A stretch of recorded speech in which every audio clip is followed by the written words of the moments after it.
नमस्कार, तुम्ही पाहत आहात HPN मराठी न्यूज आणि मी प्रणया।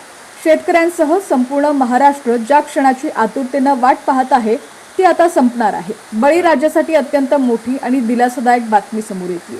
अरबी समुद्रातून मान्सूनने आता वेग घेतलेला असून केरळमध्ये मान्सूनच्या आगमनासाठी अत्यंत पोषक आणि अनुकूल परिस्थिती निर्माण झाली आहे।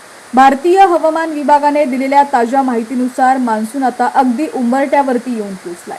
नेमका मान्सून कधी धडकणार आणि हवामान विभागाने काय अलर्ट दिलाय पाहूया सविस्तर या व्हिडिओमध्ये।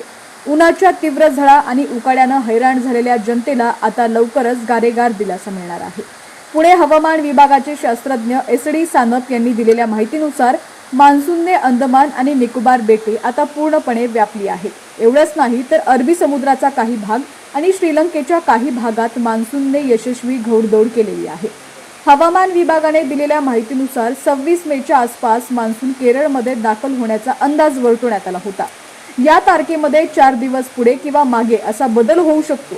म्हणजेच 26 मे ते 30 मे दरम्यान मान्सून कोणत्याही क्षणी केरळमध्ये अधिकृतपणे धडकू शकतो। सध्या अंदमानच्या समुद्रात ढगांची प्रचंड दाटी झालेली असून मान्सूनचा प्रवास अत्यंत योग्य दिशेने सुरू आहे। हवामान विभाग या संपूर्ण स्थितीवर बारीक लक्ष ठेवून आहे। केरळमध्ये मान्सून धडकताच अवघ्या काही दिवसातच तो महाराष्ट्राच्या वेशीवर म्हणजेच कोकणात दाखल होईल, ज्यामुळे जूनच्या पहिल्या आठवड्यात महाराष्ट्रात मान्सून पूर्व आणि मान्सूनच्या पावसाची दाट शक्यता निर्माण झालेली आहे। सध्या मान्सूनने अरबी समुद्राचा काही भाग, श्रीलंकेचा काही भाग आणि अंदमान निकोबार बेटे पूर्ण कव्हर केलेली आहेत। भारतीय हवामान विभागातर्फे सांगण्यात आलं होतं की 26 मेला तो केरळमध्ये दाखल होण्याचे चान्सेस आहेत। यामध्ये 4 दिवस प्लस किंवा मायनस होऊ शकतात, असे देखील हवामान विभागाचे SD सानप यांनी सांगितलेलं आहे।